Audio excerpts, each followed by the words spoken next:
रांची से ही प्रशासन ने परिजन को बरगलाने का काम किया था। वो नामजद एफआईआर नहीं, फर्द बयान में नामजद नहीं कर रहे थे वो, कि नामजद एफआईआर किया गया है। जो हमारी पहली मांग थी कि जो लोग दोषी उन पर नामजद एफआईआर हो, तो पहले नामजद एफआईआर हो चुका है। उसके बाद अनुकंपा के आधार पर आश्रित में किसी एक को नियोजन, वो भी 15 दिन के पहले लिखित वार्ता हो चुकी है। उपायुक्त से बात हुई है, विभागीय मंत्री से बात हुई है।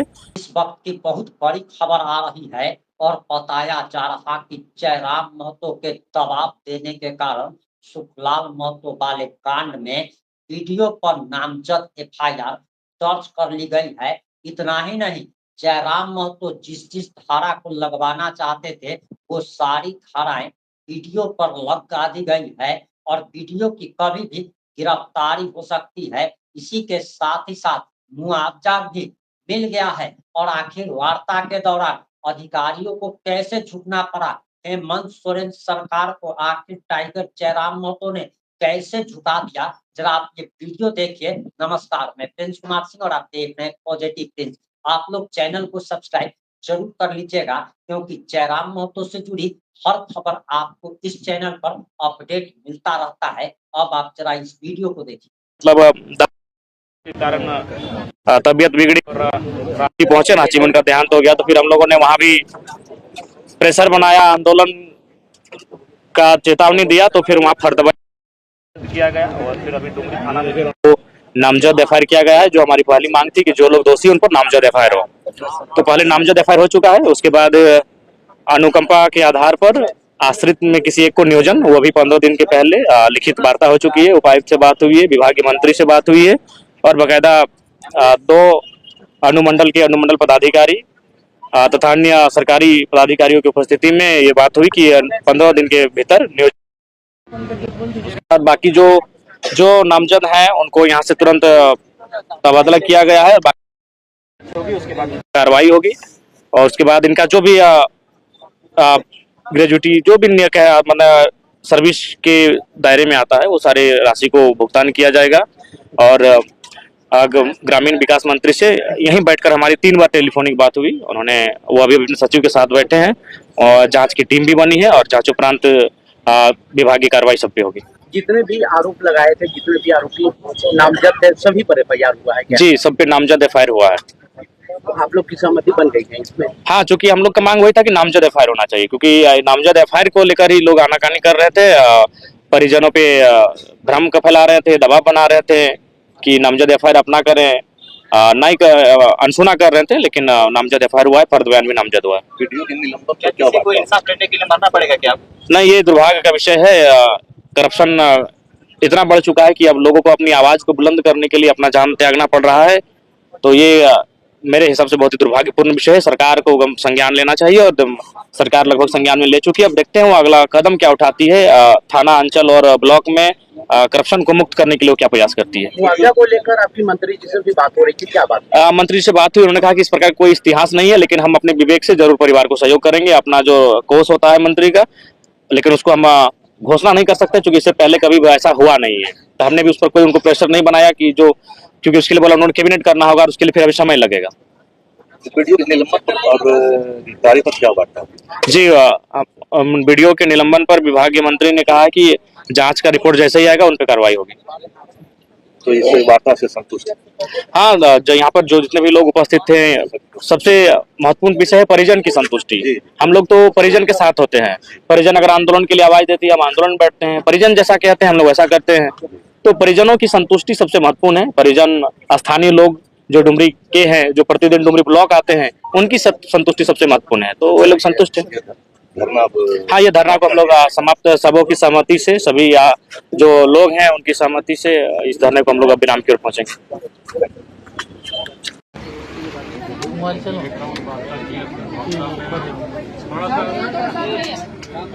वार्ता में बहुत सारी बातें हुई, बहुत सारी बातें जो है रखी गई और जो मांगे थी उस पर हम लोग अपने स्तर से जो कार्रवाइयाँ अपेक्षित थी उसको करके पुनः हाँ दीदी प्रणाम। हाँ ठीक है, यहीं बैठे हैं। तो मुआवजा के लिए कुछ सोचे हैं आप?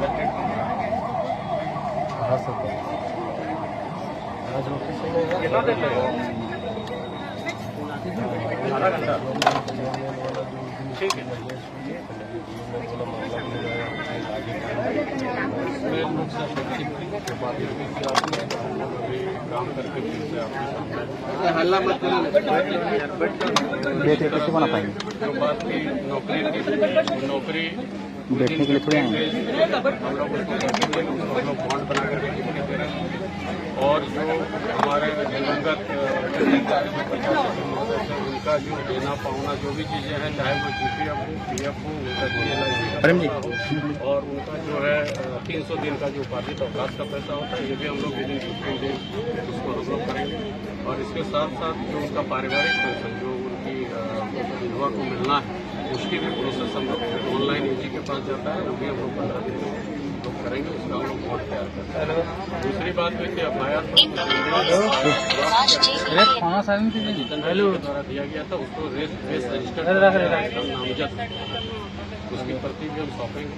उसके साथ हुआ था कि जो 4 लोग हैं, जो लोग नामजद हैं, उसमें एक आदमी है वो पंचायत के ये है, मुखिया पति है, उनके ऊपर हम लोग सीधे ऐसे कर पद पर है नहीं, तो उनके ऊपर जांच के बाद जो आरोप आएगा FIR में भी नेम्ड है, तो उनके ऊपर कार्रवाई की जाएगी, चाहे वो वित्तीय संधि को जब्त करना रहा या पद के दुरुपयोग का मामला उनके ऊपर आएगा या षड्यंत्र में शामिल होने का, जो कि FIR के अंदर आएगा। ये सभी चीजें उन पर करेंगे। जो 2 और अन्य कर्मी हैं वो है कॉन्ट्रेक्चुअल कर्मी, उनका निलंबन नहीं होता, सीधे उनकी बर्खास्तगी होती। वर्तमान में उनको तुरंत यहाँ से हटा दिया गया, उसका पत्र भी निर्गत हो गया है, उनको इस प्रखंड से हटा दिया गया है। और जांच की कार्रवाई और FIR की कार्रवाई 2 अलग अलग चीजें, जांच है जिसमें विभागीय कार्रवाई और FIR जिसमें उनका क्रिमिनल इन्वॉल्वमेंट का पता चलेगा, ये दोनों पर हम लोग ये सभी चीजों का पत्र हम लेकर के आएंगे। और रात में हमारे भाई बताए थे कि 3 साल से अनुकंपा समिति की बैठक नहीं हुई है, तो इसका भी हम पत्र लाए हैं ताकि विश्वास हो कि उसमें मैं मेंबर हूँ। फरवरी में बैठक हुआ है, वो लेकर ताकि जो चीजें ये हो, और जितना हम लोग कर सकते हैं उतना ही चीज को हम लोगों ने लिखा है, और हम लोग जो लिखे हैं उस पर हम लोग कायम रहेंगे। और इसी चीज के लिए जो मिनिमम चीज जो हम लोग कर सकते हैं उसको हम लोगों ने डाला, जो हम लोग एक एक करके आपके समक्ष रखें। ये FIR रजिस्टर कर जो आप लिखे थे उसी पर कोई छेड़छाड़ नहीं। जैसा रात में हम लोग वचन दिए थे, जो शब्द लिखेंगे, जो नाम देंगे, जो सेक्शन आप लोग, इसके अलावा भी कोई सेक्शन अगर लगेगा वो जुड़े, वो जोड़ भी दिए। जो सेक्शन आप नहीं सोच पा रहे ये आप देख लें। इसमें हम भी मेंबर हैं, अनुमंडल पदाधिकारी, इसीलिए आपको बता पाए। जैसे हम अभी DDC मैडम ये पत्र जारी किए हैं और इसी साथ बोले हैं कि जैसे ही जांच होगा आगे बर्खास्तगी की कार्रवाई होगी, और क्रिमिनल कार्रवाई अलग, 2 अलग। चौथा आदमी राज्य के हैं, उनका जो प्रपत्र कब भरा जाएगा वो हम लोग के अधिकार में नहीं है। जो चौथा आदमी प्रखंड विकास पदाधिकारी, तो उनका मामला जांच जो जांच टीम बना हुआ, जिसमें SC साहब है, हम हैं, सिविल से ये एक डॉक्टर साहब हैं और नीरज सिंह से हेडक्वार्टर DSP। तो हम लोग का रिपोर्ट जाएगा, उसके आधार पर प्रपत्र को भरा जाएगा। और थाना में तो केस भी दर्ज हो गया। ऐसे राजपत्रित पदाधिकारी पर अनुमति लेकर करना चाहिए, लेकिन मामले की संवेदनशीलता को देखते हुए हम लोग नेम्ड FIR कर दिए, क्योंकि राजपत्रित। ठीक है, तो ये भी रिपोर्ट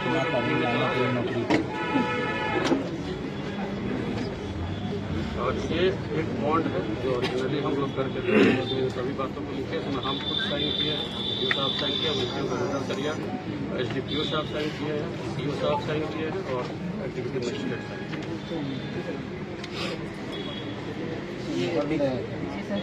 आप बोलेंगे तो ये नहीं, ये तो हम लोग उनके बिहाफ में ही आपसे बात करते हैं। तो मुहर लगवा मेरा मुहर तो, लेकिन अभी यहाँ नहीं होगा सरिया के यहाँ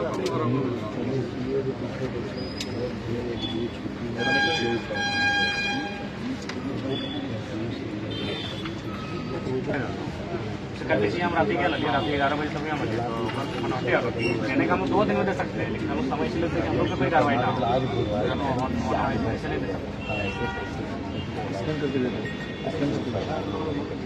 मजा वाला नहीं हो रहा है। तो कम से कम ऐसा आते तो कम से कम आपको विभाग की कुछ तो घोषणा दीदी मांग।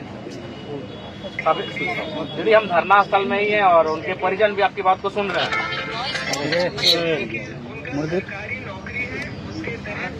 नहीं दीदी, वो तो तय हो गया, वो क्लियर हो चुका है, सारा चीज हो चुका है दीदी। अब हम लोग भी धरना से उठने ही वाले हैं। आपके काम को ज्यादा बाधा उत्पन्न नहीं करेंगे, बस आप विभागीय मुआवजा, आप क्योंकि विभागीय मंत्री हैं, एक बार आप स्टेटमेंट कुछ कर दीजिए, वही आपसे आग्रह है। सारा आपके निर्देश में हो रहा दीदी, उसके लिए आपका धन्यवाद कि आप संज्ञान में लिए हैं, आप चीजों को देखे हैं।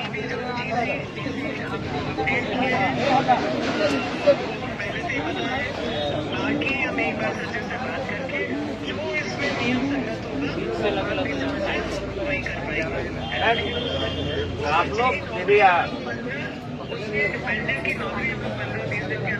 नहीं, नौकरी सेकेंडरी है दीदी। आप पहला बात है कि कार्रवाई को थोड़ा सा टाइट रखिएगा। तो कोशिश कीजिए कि क्योंकि वीडियो मैडम आपके अधिकार क्षेत्र में आती है, वो किसी के अधिकार क्षेत्र में नहीं आते, तो उनके थोड़ा सा कार्रवाई आपको देखना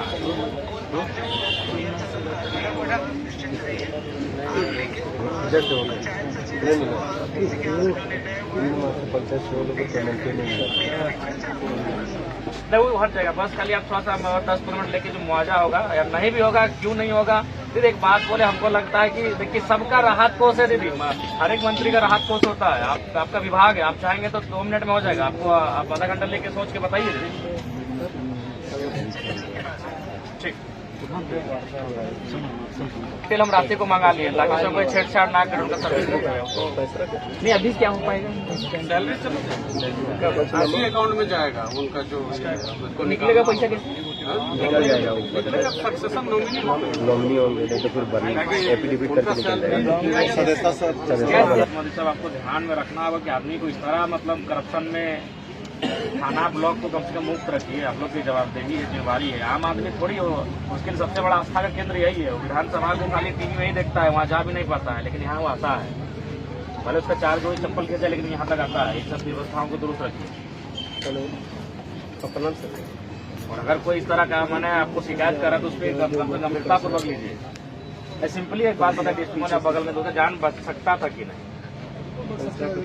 वो तो आपको बोल के जान देने आया है। इन्फॉर्मेशन दिया तो उसको तो तुरंत किस वजह?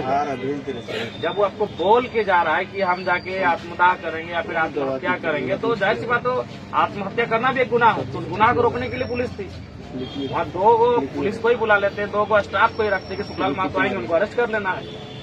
आधा घंटा बाद उनका मन बदल जाता। जिंदगी से किसको प्यार नहीं है? एक पल ऐसा आता है कि लगता है कि साला जिंदगी को बर्बाद कर दें, लेकिन जीवन से किसको प्यार नहीं? अभी बताइए तो। जो भी खास जो पैदा हुआ है, जो जन्म लिया है, हर किसी को जिंदगी से प्यार है, लेकिन कुछ पल उसका जीवन में ऐसा आता है कि लगता है कि इसको खत्म करना है। कोई अगर कोई पकड़ के कैसे नहीं सूचना था, वो हमको व्हाट्सअप करी, दूसरा उनको था 9 बजे करीब फोन। हाँ, तो हमको चिट्ठी नहीं वायरल हुआ चिट्ठी। हाँ, हमारे नाम से लिखे थे। एक्चुअली हम बता रहे हैं, रात को लगभग 10 बजे 10:30 बजे हमको बोलथैया का 2 लड़का फोन किया, बजरंगी लोग, विधायक जी अगर तथी मैंने ट्रांसफर भर रहा तो यही लगा परेशान है, तो वीडियो से बात कर। तो हम वीडियो को बोलिए कि देखिए ये मेरा रिलेशन लगता है, वो इनका उम्र हो चुका है, ये यहाँ से कहीं नहीं जाएंगे, हमके ट्रांसफर को कैंसिल करिए। तो हम ये भी बोले कि सुन रहे क्यों बोल रहे कि अगर नहीं करेगा तो हम जाके अपना आत्मदाह कर लेंगे। अब ऊपर समझ पाता है, हाँ नो हमारा 8 से 9 बजे की फोन कर लो, विधायक जी ऐसे बात है, तू हमारा फोन कर लगती है, हम डायरेक्ट के भी बात कर ली। ये सब बोरी सोचे लगे पढ़ा लिखा लोग लगा, ऐसे कहा बोला हमने ये थोड़ी मालूम लिखा है। बात वीडियो हमारा खुद चिट्ठी पे लोग देखे ना सर, हम तो देखिए हम तो बोल दिए हमका ट्रांसफर प्रोग्राम, फिर ऐसा ओरिजिनल चिट्ठी परिवार के पास होगा, किसके पास? यहाँ लिखा होगा घर में, यहाँ लिखा है ओरिजिनल सत्य कागज कहाँ थी? नहीं, कॉपी आया था मेरे, कॉपी आया था। आपने पूरा वीडियो देख लिया होगा कि किस तरीके से टाइगर जयराम महतो ने हेमंत सोरेन के अधिकारियों को झुकने पर मजबूर कर दिया। खुद तो जमीन पर बैठे ही अधिकारियों को भी घंटों जमीन पर ना सिर्फ बैठाया, बल्कि सारी बात अधिकारियों को माननी ही पड़ी। और नेता हो तो टाइगर जयराम महतो जैसा। आपकी क्या प्रतिक्रिया है? अपनी प्रतिक्रिया जरूर दीजिएगा। जुड़े रहे हमारे साथ। जय हिंद, जय भारत।